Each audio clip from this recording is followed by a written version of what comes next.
Hello friends, मेरा नाम रुचिका है और मैं इंग्लिश एकेडमी में आपका स्वागत करती हूँ। आज हम बात करेंगे, हमारी सीरीज़ है जो learn English speaking and translation through Hindi, और हमारा ये सेशन है नॉन फाइनाइट वर्ब्स का, जिसे हम अपरिमित क्रिया के नाम से जानते हैं। बेसिकली इंग्लिश में नॉन फाइनाइट वर्ब्स तीन तरह की होती हैं: इन्फिनेटिव, जेरेंड और पार्टिसिपल। हम तीनों की बात करेंगे। चलिए आगे देखते हैं।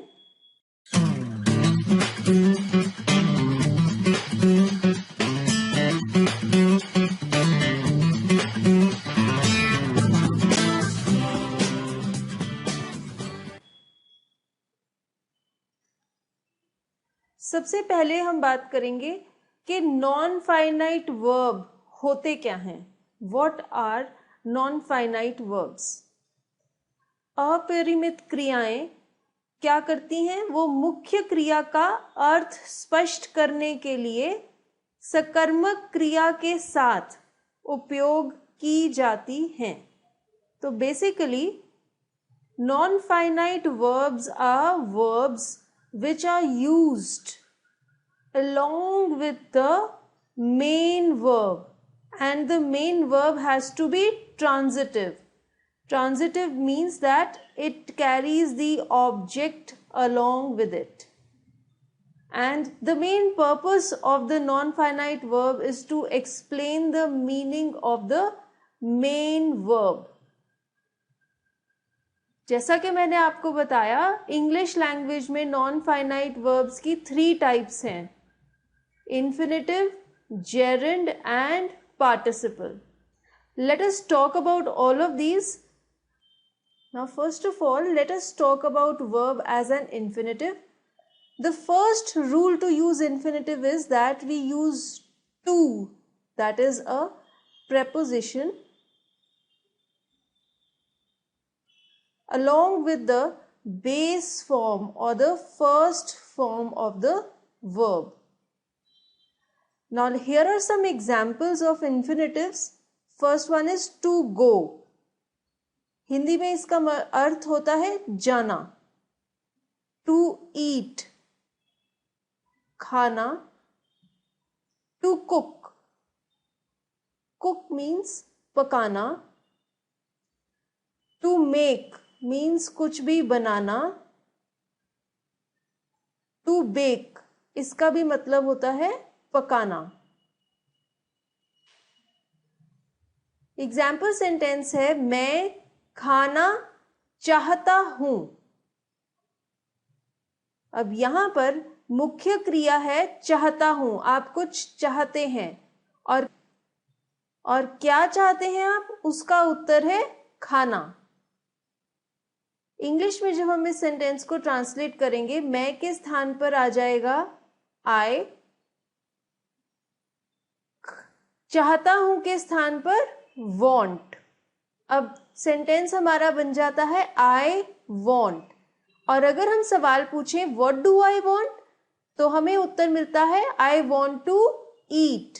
सो यहां पर to eat is the usages of verb as infinitive. Now here, this is explaining us the meaning of the main verb want. Let us see another example. वो आने के लिए तैयार है. अब यहां पर मुख्य क्रिया है तैयार है, और आने के लिए ये क्या है? अपरिमित क्रिया. आने के लिए जो शब्द है ये और अच्छे से और बेहतरीन से मुख्य क्रिया का अर्थ स्पष्ट कर रहा है. जब हम इस वाक्य को इंग्लिश में ट्रांसलेट करते हैं, वो के स्थान पर आ जाता है ही, और मुख्य क्रिया जो है तैयार है, इंग्लिश में बन जाएगा is ready. This is the main verb. And then आने के लिए to come.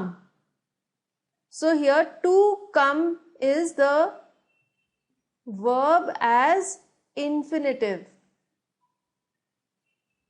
To come is explaining the meaning of the main verb ready. Let us see another example. मैं यह तोहफा पाकर प्रसन्न हूं. अब इस वाक्य में मुख्य क्रिया है प्रसन्न हूं और सहायक क्रिया या कह सकते हैं अपरिमित क्रिया जो प्रसन्न हूं का अर्थ स्पष्ट कर रही है वो है पाकर. जब हम इस वाक्य को इंग्लिश में ट्रांसलेट करेंगे, मैं के स्थान पर आए और प्रसन्न हूं मुख्य क्रिया के स्थान पर मेन वर्ब लग जाएगा आई के बाद एम हैप्पी. उसके बाद आएगा वर्ब एज इंफिनिटिव जो कि है नॉन फाइनाइट वर्ब. पाना को कहते हैं रिसीव और यहां पर हमने टू यूज किया है और उसके साथ लगाई है रिसीव जो कि है वर्ब उसकी बेस फॉर्म.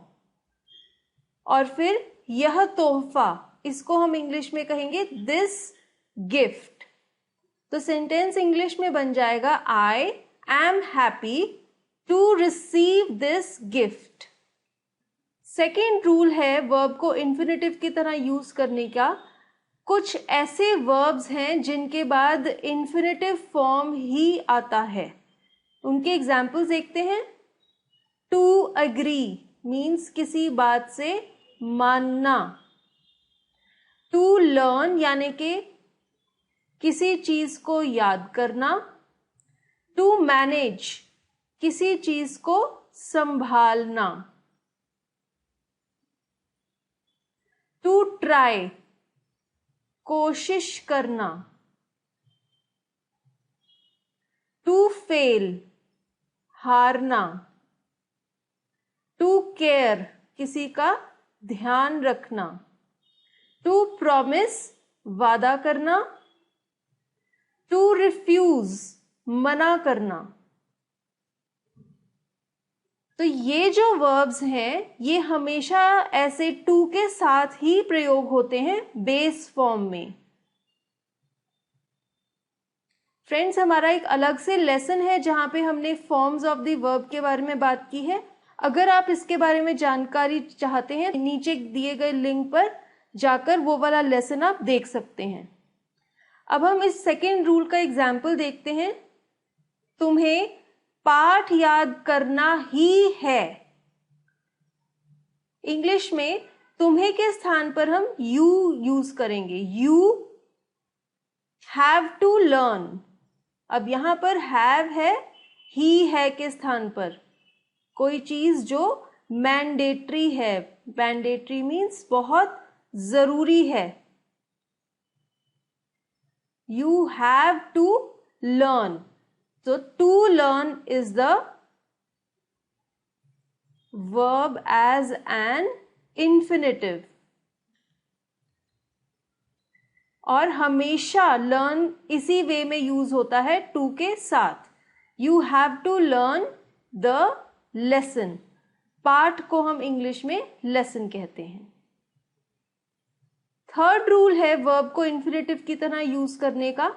वो है इन्फिनेटिव कर्ता यानी कि डूअर, कर्म यानी कि रिसीवर जिसे हम ऑब्जेक्ट भी कहते हैं, या फिर क्रिया. क्रिया मीन्स द एक्शन. तीनों के रूप में प्रयोग किया जा सकता है. एग्जाम्पल देखिए एक सेंटेंस का. स्वाद खाना पकाना एक कला है. अब यहां पर स्वाद खाना पकाना ये कोई एक्शन नहीं है, ये कोई ऑब्जेक्ट नहीं है. यहां पर ये सब्जेक्ट या फिर डूअर है. और इंग्लिश में जब हम इस सेंटेंस को ट्रांसलेट करते हैं तो स्वाद खाना पकाना की जगह हम कहेंगे to cook. To cook tasty food.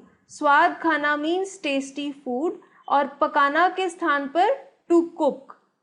तो जैसे मैंने आपको भी कहा था to cook is the use of to with the base form of the verb as an infinitive, और उसके बाद is यहाँ पर है के स्थान पर आया है, और ये है इस सेंटेंस का main verb. Is an art. An art is over here the object. तो इस सेंटेंस में to cook tasty food, to cook is used as the subject of the sentence. So this is an example where verb as an infinitive is used as the doer or the subject. Let us see another example. वह खेलना चाहता था. अब इस sentence में चाहता था मुख्य क्रिया है और खेलना ये है अपरिमित क्रिया. जब हम इस वाक्य को इंग्लिश में ट्रांसलेट करेंगे, वह के स्थान पर हम कहेंगे ही wanted. Wanted is the main verb, and the non-finite verb where we are using verb as an infinitive is to play. Now in this sentence, to play is used as the object of the sentence. So in this example, we come to know that verb as infinitive can be used as the object. The fourth rule is, when we use verb as an infinitive for ज्ञानेंद्री की क्रियाओं के साथ, हम बिना to के, to नहीं आएगा, सिर्फ infinitive आएगा, that is the base form of the verb. It shall be used with sensory experiences. Let us see an example. The verbs which indicate sensory experiences are see. See का मतलब है देखना. Feel, कुछ भी महसूस करना. Touch, कुछ भी छूना. Hear, it means कुछ भी सुनना. एग्जाम्पल देखिए, मैंने उसे चोरी करते हुए देखा. तो यहां पर आप कुछ देख रहे हैं. This is a sensory experience. यहां पर हम यूज करेंगे वर्ब एज एन इंफिनिटिव और उसके साथ टू नहीं लगाएंगे. So when we will translate this sentence into English, मैंने के स्थान पर आए, फिर देखा के स्थान पर आएगा सॉ. अब ये सेंटेंस भूतकाल का है, तो हम यूज कर रहे हैं सी का past tense, that is saw. I saw him steal. Steal means चोरी करना. The fifth rule where we use verb as an infinitive is, जब हम संज्ञा या सर्वनाम, when we want to talk about noun और pronoun, और हम उनका प्रयोग बताना चाहते हैं, तब भी क्रिया हम इस्तेमाल कर सकते हैं इंफिनिटिव की तरह. एग्जाम्पल देखते हैं. मैं पढ़ने के लिए किताब लाई. आप बात कर रहे हैं किताब की. किताब क्या है? एक संज्ञा है. और आप कहते हैं कि आप किताब लाए हैं पढ़ने के लिए. तो ये जो शब्द हैं पढ़ने के लिए, ये डिस्क्राइब कर रहे हैं इस संज्ञा को. तो ये यहां पर अपरिमित क्रिया है. जब हम इस सेंटेंस को इंग्लिश में ट्रांसलेट करते हैं, मैं के स्थान पर आए, लाई. लाई मीन्स गॉट. क्या लाई? अ बुक, किताब. पढ़ने के लिए के स्थान पर आ गया to read. To read over here is verb as an infinitive. To read is helping us to explain the meaning that why did I got the book? I got it to read. The second form of non-finite verb is when we use verb as a gerund. Gerund का form होता है verb की first form, जिसे हम कहते हैं base form,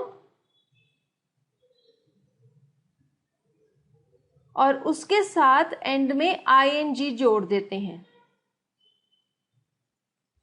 इसकी क्या आइडेंटिफिकेशन है कि वर्ब जेरेंड की तरह इस्तेमाल हो रहा है अगर वाक्य में मुख्य क्रिया के अतिरिक्त कोई भी क्रिया आए या क्रिया के पीछे कर, पर या फिर हुए में से कोई भी शब्द लगे तो इंग्लिश में जेरेंड का प्रयोग होगा। कुछ ऐसे वर्ब्स हैं जिनके जेरेंड फॉर्म होते हैं। एडमिट मीन्स कोई भी चीज मानना, अवॉइड किसी चीज से परहेज करना, स्टॉप किसी चीज को रोकना, फॉरगेट भूलना, डिनाई मीन्स इनकार करना, डेफर मीन्स किसी चीज को रद्द करना, डिले मीन्स देरी करना, कंसिडर किसी चीज को ध्यान में रखना, एंजॉय मीन्स मजा लेना, एक्सक्यूज मीन्स बहाना, फैंसी किसी चीज को पसंद करते हैं जब, तब हम कहते हैं आई फैंसी दिस, फॉरगिव मीन्स किसी को माफ कर देना, और फिनिश इसका अर्थ है खत्म करना।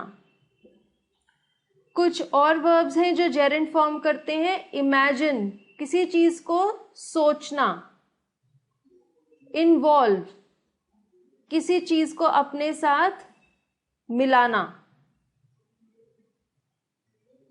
कीप रखना, सेव मीन्स बचाना, इट इज नो यूज ये एक फ्रेज है, इसका मतलब है कोई फायदा नहीं। इट इज नो गुड इसका भी अर्थ है कोई फायदा नहीं। कांट हेल्प मीन्स ये चीज का, कांट हेल्प का भी मतलब है कोई फायदा नहीं। वुड यू माइंड इसका मतलब है कि क्या आप ये कर सकते हैं।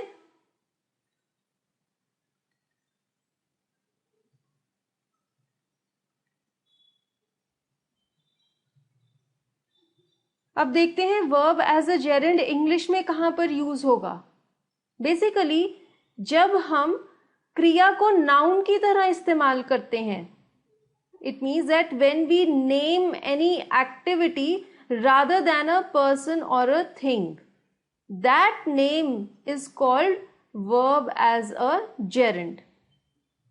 और जब हम ज्ञानेंद्रिय की क्रियाओं यानी कि सेंसरी एक्सपीरियंसेस की बात करते हैं, तब भी हम verb as a gerund का प्रयोग कर सकते हैं। एग्जाम्पल देखिए, मैंने उसे चोरी करते हुए देखा। यही एग्जाम्पल मैंने आपको verb as infinitive के टाइम पर भी दिया था, जब हम कह रहे थे कि हम वर्ब एज इन्फिनेटिव यूज कर सकते हैं ज्ञानेंद्रिय की क्रियाओं की बात करने के लिए। तो इसका मतलब है जब हम सेंसरी एक्सपीरियंसेस की बात करेंगे, we can use either verb as an infinitive और we can use verb as a gerund. हम ये भी कह सकते हैं I saw him stealing, that is verb as a gerund. और हम ये भी कह सकते हैं I saw him steal. Steal means we are using verb as infinitive without to. We will not use to before the verb as an infinitive when we talk about sensory experiences. Here is another example. मुझे film देखना अच्छा लगता है। जब हम इस sentence को English में ट्रांसलेट करेंगे, मुझे की जगह वी विल यूज आई। अच्छा लगता है means like. So the main verb in this sentence is like. Now film देखना. Here this is an action, but we are not doing this action right now. We are talking about this action as a noun. We are naming this action. So watching films, this is an action, but we are naming the action. So we are using this action as a gerund. The third form of non-finite verb is when we use verb as a participle. इसका use कब होता है? जब बड़े वाक्य होते हैं या फिर दो वाक्यों को जोड़कर बने वाक्यों में, या फिर जिस वाक्य में एक ही कर्ता होता है. तो 3 जगह पर verb as a participle का इस्तेमाल होता है. बड़े वाक्यों में, जब हम दो वाक्यों को जोड़कर बड़े वाक्य बनाते हैं, या फिर जिस वाक्य में एक ही कर्ता होता है. ऐसे वाक्यों में जब क्रिया यूज होती है अपरिमित रूप में, तो वो होती है पार्टिसिपल. 3 प्रकार है वर्ब एज अ पार्टिसिपल की. First type of verb as a participle is present participle.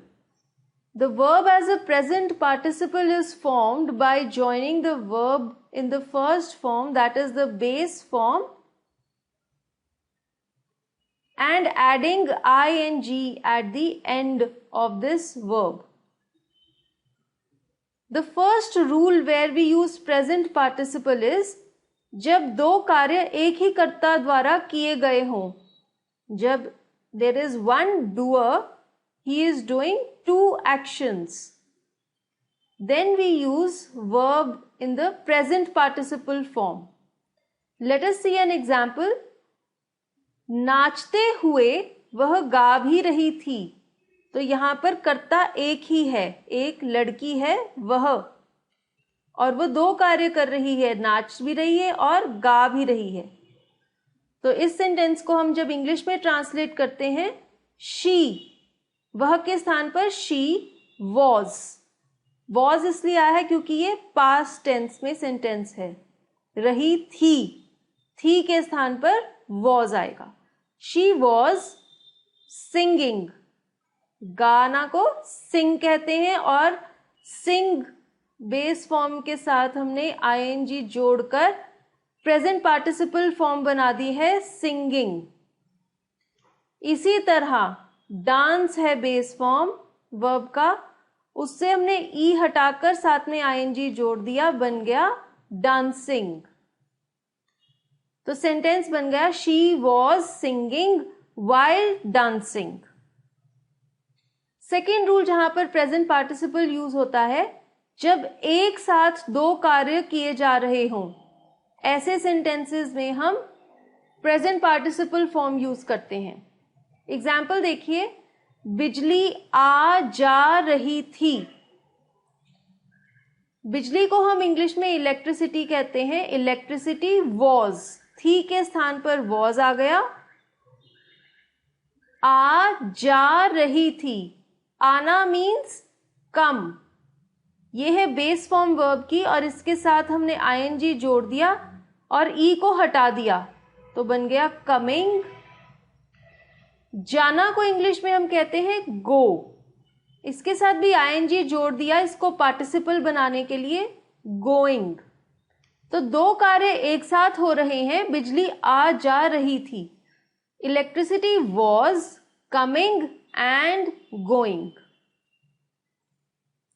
Third rule जहां पर हम प्रेजेंट पार्टिसिपल फॉर्म यूज करते हैं, जब क्रिया को हम विशेषण के रूप में इस्तेमाल करते हैं.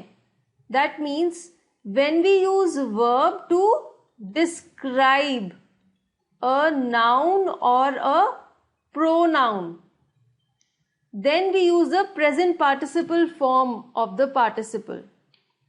एग्जाम्पल है, वह चलती ट्रेन से कूद पड़ा.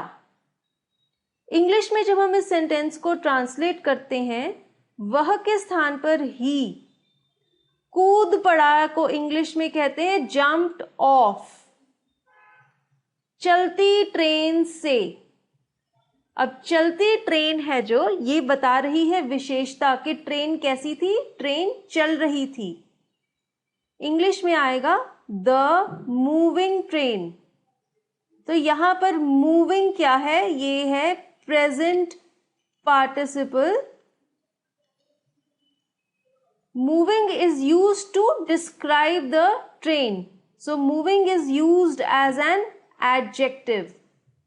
Although moving is a verb, but here it is used as an adjective.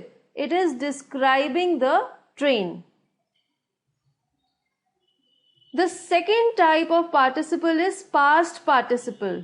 Now when we use the past participle, it is formed by using the third form of the verb. The third form of the verb is called the past participle form. कब इस्तेमाल होती है past participle form?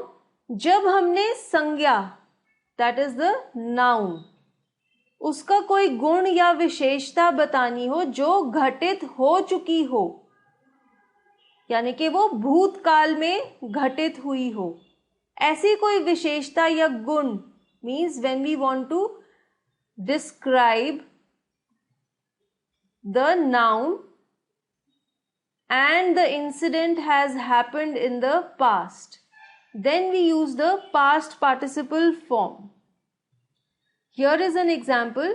नाराज पड़ोसियों ने उसकी शिकायत की। ये एक्शन हो चुका है, it means this is past. यहां पर नाराज, this is the participle, it is describing the पड़ोसी। जब हम इस सेंटेंस को इंग्लिश में ट्रांसलेट करेंगे, द इसलिए यूज किया क्योंकि हमें पता है कौन से पड़ोसी, the annoyed neighbors. So here the past participle is annoyed. It is describing us about the neighbors, which is the noun, and they complained against him. उसकी शिकायत की, उसकी के स्थान पर him, शिकायत करना मीन्स कंप्लेन अगेंस्ट। जैसे कि ये पास्ट टेंस है तो हमने कंप्लेन्ड लिखा है, कंप्लेन की past form. The third type of verb as a participle is the perfect participle form. Perfect participle form बनती है हैविंग प्लस वर्ब की थर्ड फॉर्म। जब हम बात करते हैं लगातार घटित होने वाली घटनाओं की, वहां पर परफेक्ट पार्टिसिपल उस घटना को बताता है जिसे समाप्त करने के बाद कर्ता कोई दूसरा काम कर रहा है। एग्जाम्पल देखिए, जूते उतार कर हम मंदिर में घुसे। यहां पर दो घटनाएं हो रही हैं, एक है जूते उतारना और दूसरा है मंदिर में घुसना, और एक घटना खत्म हो चुकी है। तो परफेक्ट पार्टिसिपल उस घटना की बात करेगा। Having taken off our shoes, तो यहां पर परफेक्ट पार्टिसिपल है हैविंग टेकन ऑफ। मैंने आपको बताया था हैविंग के साथ वर्ब की थर्ड फॉर्म आती है। वर्ब है यहां पर टेक, टेक की थर्ड फॉर्म है टेकन।